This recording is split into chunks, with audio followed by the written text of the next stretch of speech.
And you get into Washington, D.C., and what do we see here? This is extremely important. But if you take a look, here is the Illuminati pyramid. The capital of the United States is at the top of the eye of the pyramid. You see the separation. And Jordan, go on and explain that. Yes, the obelisk, you'll see the Egyptian obelisk here. The Egyptian obelisk points up to the top of the triangle or the top of the pyramid. We're talking about occultic forces.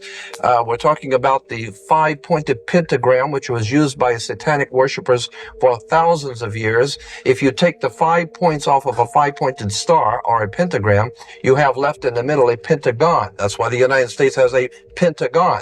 The pentagon is directed toward the North Star because according to the ancient Babylonians, that's where you gathered power from the gods of the North in war. We're talking about sex, drugs, rock and roll, violence. We're talking about a concerted effort to manipulate the human beings of this country into a new order and a new world, and the people are going along with it, docile, and have not. And if we take a look at the map of Washington, D.C., here is the White House at the top of the pentagram, the same satanic seal on the first church of Satan.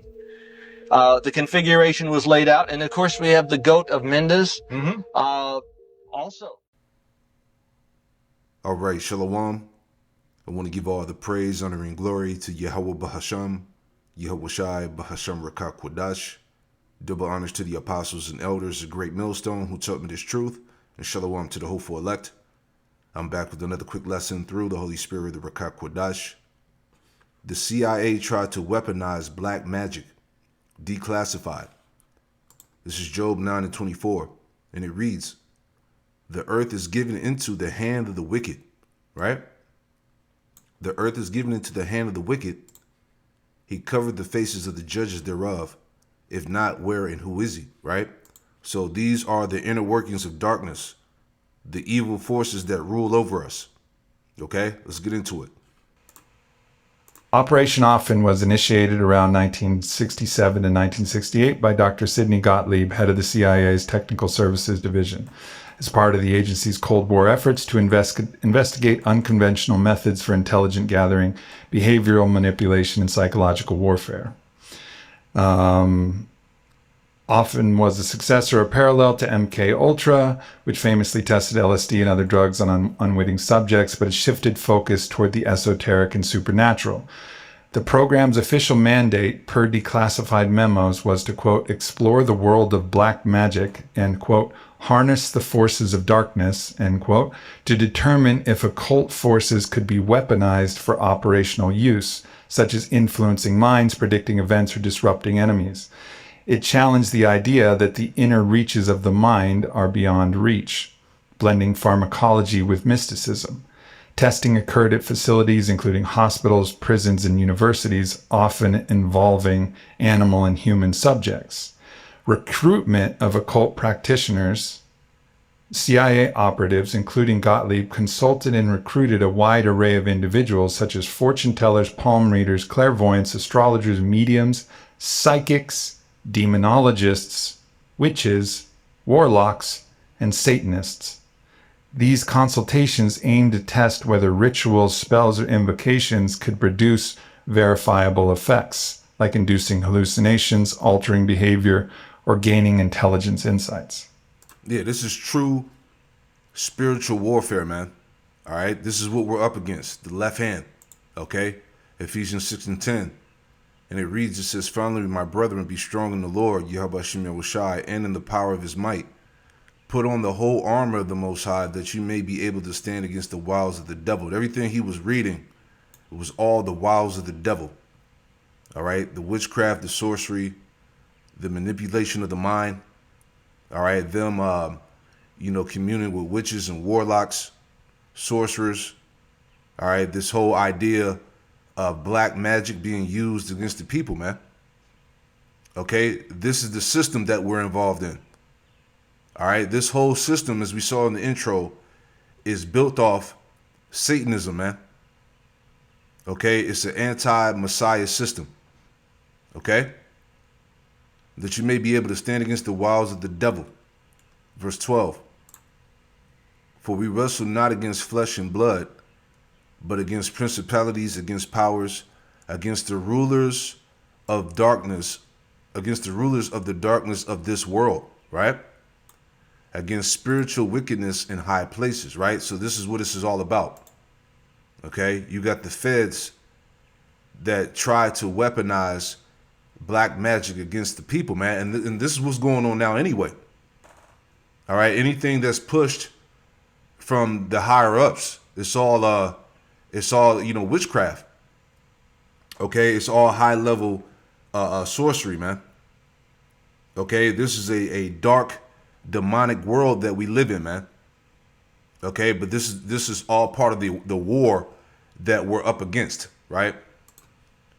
NLT, Ephesians 6 and 12, NLT says, for we are not fighting against flesh and blood enemies, but against evil rulers and authorities of the unseen world, against mighty powers in this dark world, and against evil spirits in heavenly places, right? So this is all part of this this whole entire, conglomerate of what makes up this this governmental system, man.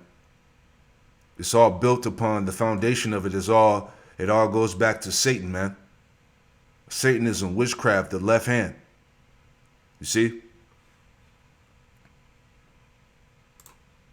Consultations aimed to test whether rituals, spells, or invocations could produce verifiable effects, like inducing hallucinations, altering behavior, or gaining intelligence insights. Smart founders know some. Just let that pass. Crazy. Like inducing hallucinations, altering behavior, or gaining intelligence insights. How crazy is what you just read? Like it's not unheard of for the time, but where we're sitting right now, like we were trying to weaponize the inner mind. Yes. And so the point that I was going to get to is in the mindset that everything is war, the intelligence apparatus was willing to investigate dark magic, black magic, occult power, consulting Satanists, consulting these dark rituals to see if they could weaponize it. And of course, who knows what ended up happening to that. Eventually the program was stopped, but yeah, like you said, the mindset is everything is war. All right? And maybe think of Psalm 140. Okay? This is all warfare against the people, right? Prayer for protection against the wicked, Psalms 140 and 1. And it reads, it says, deliver me, O Lord, Yehovah Yahushua, from the evil man. All right? We talked about that the other day, all right, dealing with Kill Gates. Okay? He said that the next demic will get everybody's attention, man. This is the evil and wicked man. All right? There's no denying it. It says, deliver me, O Lord, from the evil man. Preserve me from the violent man, which imagine mischiefs in their heart. Continually are they gathered together for war, right? As he said, the mindset of these devils is always war. All right? Psychological manipulation. All right? Consulting with witches and warlocks. All right? Fortune tellers. Okay? Which imagine mischiefs in their heart. Hey, the fact that they tried to weaponize black magic tells you everything, man. Okay? And look how much that's going on today. All right, with the rituals, all right, the sacrifices, all right, the things that they're openly, revealing to the public. Okay? The all this information that the elites have been doing. Okay? It says Psalm 140 and 2, excuse me, Psalm 140 and 2, which imagine mischiefs in their heart, continually are they gathered together for war. Right? They have sharpened their tongues like a serpent, adder's poison is under their lips, Salah. Keep me, O Lord, Yehovah Yahushua, from the hands of the wicked. Preserve me from the violent man who have proposed to overthrow my goings, all right? And what he's reading, in this video here is all part of that. Okay, the snares and traps, right? The proud have hit a snare for me in cords. They have spread a net by the wayside. They have set gins for me, Salah. See, this is crazy shit here, man. You know, They were the intelligence, the intelligence apparatus was willing to investigate dark magic, black magic, occult power, consulting Satanists, consulting these dark rituals to see if they could weaponize it. And of course, who knows what ended up happening to that. Eventually the program was stopped, but maybe, did it continue? Did they find some success? There's obviously circles within circles of what gets continually classified or not shared. I don't know how that system works. You probably know better than me. But one way or another, they were testing the dark forces. But where is the idea to test, what happens if we actually test the light forces, the angelic forces, the power of God, to actually unify people and to help them make better decisions? It just seems like this is because of the mindset, which is everything is war. We, including, just speaking broadly for the U.S. and our intelligence apparatus, we were willing to test these occult magical practices, which are highly disruptive to the brain. You start tapping into this, you play on the dark side. From all of my psychedelic plant medicine experiences, it's highly confusing and disruptive. That's what he's about. He's the man of confusion. It's all about war. Okay, as it said, he talked about how about using, the light and righteousness and all of that. It's not in his spirit. Okay, he's the wicked. Habakkuk 2:4, behold, his soul, which is lifted up, is not upright in him. See? But the just shall live by his faith. NLT, look at the proud. They trust in themselves, and their lives are crooked. But the righteous will live by their faithfulness to the Most High. Yeah, so he is the wicked. His spirit is not upright. Isaiah 26 and 10. Yeah, Isaiah 26 and 10. Let favor be shown to the wicked, yet will he not learn righteousness. He can't. Okay, he was created to be the wicked, man. Okay? In the land of uprightness, he will deal unjustly. He will not behold the majesty of the Lord, Yahweh Shem Shai. All right, so it's not a righteous bone in his body. Was the point? Okay, and this weaponization of black magic is all part of the sword that he's been blessed with. Okay, that's his power. Revelation 6 and 4, and there went out another horse that was red, all right? And this is tied back to Esau, Edom. And power was given to him that sat thereon to take peace from the earth, and that they should kill one another. And there was given unto him a great sword, and that sword, it goes back to his blessing, man. Okay, so part of that sword is his rituals. Okay, the dark magic, the witchcraft, the left hand. It's all tied into that. You have to be very mindful, if you actually start to engage with the dark side of the force, to use a Star Wars term. It's not something to be trifled with, nor something that anybody who has any sense even messes with. But because everybody also knows there's the light side, and that's actually where you can find your own personal fulfillment, and you can also provide massive healing. What seems to be necessary is a fundamental shift. Okay, if we're willing to test, the powers of these dark forces for war, what about the powers of goodness and love and beauty and truth?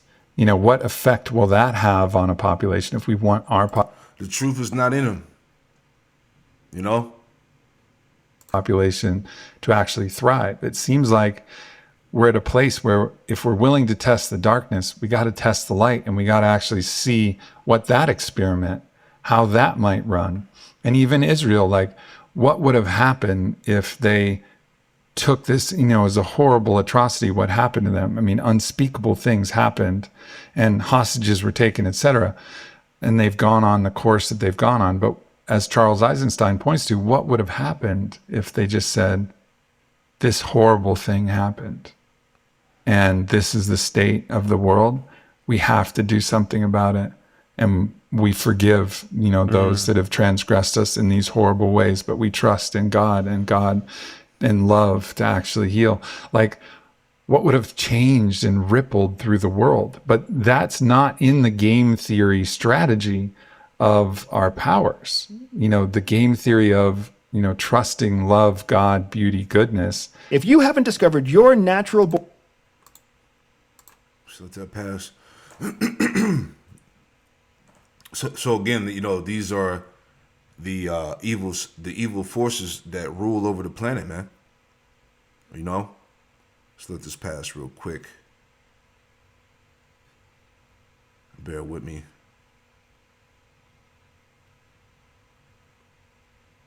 Let's see where we at.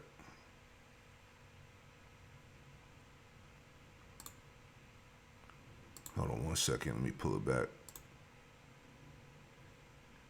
There we go. Be an option it would just be laughed out of probably the cabinet meetings or whatever the meetings are that occur. But that must be a part of how we're going about this, because we really need some miracles here, and we need to actually start trusting that there's benevolent allies, not just witches, warlocks, and Satanists, that there's actually benevolent allies that are on our side, and we need their fucking help. So, I mean, I love what you're saying, and I can see the path that you're laying out.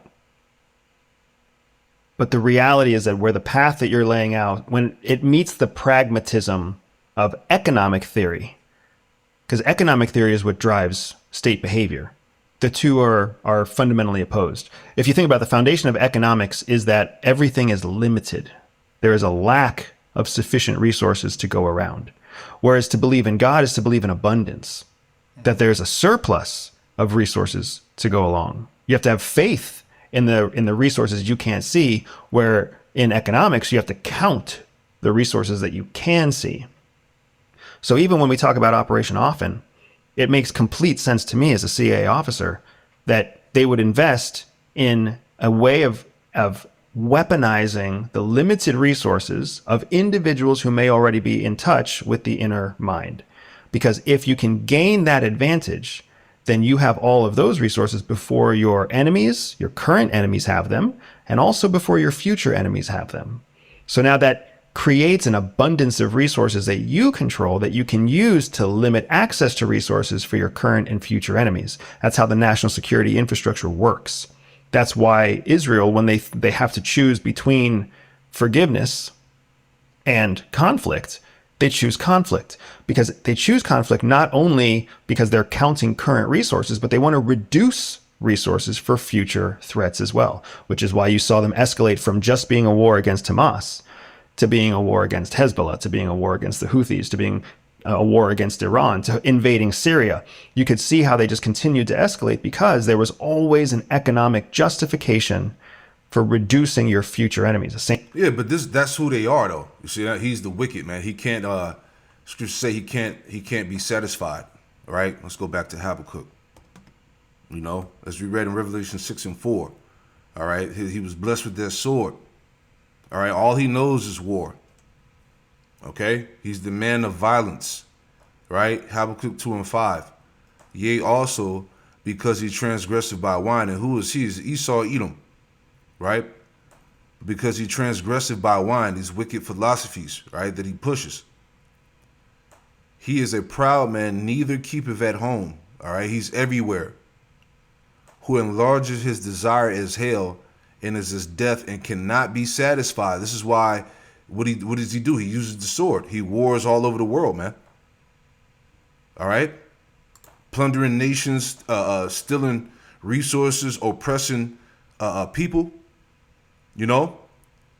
But gathereth unto him all nations, and heapeth unto him all people. And I got to bring this out. We always bring this out when we go to the scripture here. But it says he's a proud man, neither keepeth at home. Right? Neither keepeth at home. All right, straight to the lexicon, right? It says in the lexicon here, it says Habakkuk 2:5, he's a proud man and does not rest, but seeks disturbances and wars. All right? This is what he's talking about. Okay, he's not going to stop. Okay, it's in him to rape, rob, and murder. All right, pillage and unalive people, man. Nations. He has the power. Micah 2:1. Right? Woe to oppressors. Micah 2:1. Woe to them that devise iniquity and work evil upon their beds. When the morning is light, they practice it because it is in the power of their hand. See? And they covet fields and take them by violence. Wars, right? In houses and take them away. So they oppress a man in his house, even a man in his heritage, right? This is his spirit. This is who he is. Okay? Same reason the United States is involved in supporting Ukraine. They understand that supporting Ukraine is a future play to continue to reduce Russia and Russia's impact in the future by letting Ukrainians die instead of American citizens die, which we have a more open acceptance for, because when you count the number of lives economically, there's a different valuation through the eyes of the American government of an American life versus a Ukrainian life. There's that famous quote, I believe it's Einstein, who says, you can't solve a problem at the level of consciousness it was created. Mm-hmm. We're at that point. That's fair. We cannot solve this problem at the consciousness of scarcity. And, this is a classic Rosicrucian, contest between the Ahrimanic forces. So Ahriman was the great reducer. It was the only thing that's real is that which can be counted, that which can be measured. Everything else doesn't exist. And then there's the Christos, the Christ energy, which is everything is abundant, equal in love, and filled with the infinite love of the divine, right? So it's the radical, unconditional love and forgiveness, and the things that can't be counted. And they're both kind of two sides of a polarity that exists. And so we're in this very Ahrimanic world, and all of the problems of the Ahrimanic world, of the reductionism to that which can be counted, is creating this problem. I believe, have to shift the level of consciousness to see the world from a different place. Now, that transition, I'm not going to be Pollyannish and say that's going to be easy, nor is it going to be easy for, just one country to do it while the other countries are still playing the other game. It's difficult, and I don't have the plan for how to deploy this, but the vision of shifting our consciousness to solve the problem at a different level seems to be the only way out of this mess. And I think that what we're agreeing on so much here, it's really exciting to me, because we're both agreeing that the future is going to be difficult. It's unclear. It's going to take work, and it's going to take an uncomfortable amount of work and risk, just like you're saying, to pursue the Christos energy and or to answer the policy questions about how we're going to defend ourselves. Both of those have incredible parallels to them. But what's fascinating to me is that the hunt for that abundant energy, the hunt to find that thread or that light, that hunt is actively being pursued. Mm-hmm. Not just by the very wealthy and the people who are leaving the United States and diversifying their bets, right? I'm on that journey to find that energy myself. And there are plenty of people who are in a different economic level who are also on the search, all across the spectrum on that search. It makes me wonder whether or not there is a collective point where the pendulum shifts, where there's enough people who believe in it that somebody does take, or some organized group of people, whether it's a country or whether it's an organization or whether it's a movement, where they take the step to actually change the direction that we're on, or they make an offer. They even cross out of out of spirituality and into politics to try to make a political shift that is driven by spirituality. Yeah, it's, the bottom line is that Yahweh Hashem Yahushai is the only solution. Okay? The Lord is the one that's going to take this man down. All right? To remove him from power. Let's go to Wisdom of Solomon and we'll wrap this up. All right? The Wisdom of Solomon, chapter 6, all right? Wisdom of Solomon, chapter 6, and it reads, verse 1, it says, Hear therefore, O ye kings, and understand them. Learn ye that be judges of the ends of the earth. Give ear, ye that rule the people, in the glory and the multitude of nations. Right? This is so the Lord is directing this message to the kings of the earth, the people who rule this current world. Right? It says, For power is given you of the Lord, and sovereignty from the highest, who shall try your works and search out your counsels. And this is what's going on now, man. All the secret counsels of the wicked are being searched out. They're being found out and exposed. Right? Because being ministers of his kingdom, you have not judged aright, nor kept the law, nor walked after the counsel of the Most High. Horribly and speedily shall he come upon you, for a sharp judgment shall be to them that be in high places, as we just read in Ephesians 6 and 12. All right, spiritual wickedness in high places. So the Lord said, for a sharp judgment shall be to them that be in high places. Like I said, the only solution is Yahweh Shai. He's the one that's going to make it right. All right, when he removes these devils from power, okay, and destroys this current system that's ruling the earth.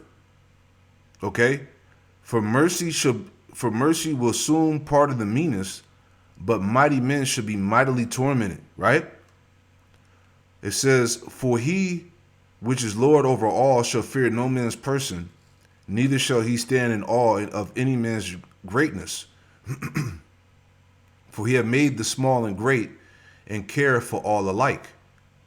But a sore trial shall come upon the mighty. See that? The Most High is going to get rid of these damn devils, man. They're going to fall. Right? So that's the point, man. You know, just wanted to just add on to the point that, again, these are the inner workings of darkness, man. Right? Job 10 and 21, before I go, whence I should not return, even to the land of darkness and the shadow of death. That's America. All right? Babylon. A land of darkness as darkness itself. And of the shadow of death, without any order. Without any order, where light is as darkness. That's this place, man. Okay, the land of darkness, the shadow of death. All right? The feds tried to weaponize black magic, and this is what they're to continue to do today. It didn't stop. You know? So again, Yahweh Shai is the only solution. Psalms 97, let me get that real quick. Psalm 97 and 10. Right? Psalm 97 and 10, ye that love the Lord, Yahweh Hashem Yahushai, hate evil. Okay, so it's a righteous thing to hate evil. Ye that love the Lord, Yahweh Hashem Yahushai, hate evil. He preserveth the souls of his saints. He delivereth them out of the hand of the wicked. See that? NLT. You who love the Lord hate evil. He protects the lives of his godly people and rescues them from the power of the wicked. There you go, man. All right, Yahweh Shai is the only way. All right. So with that, shalom to the next one. Shalom.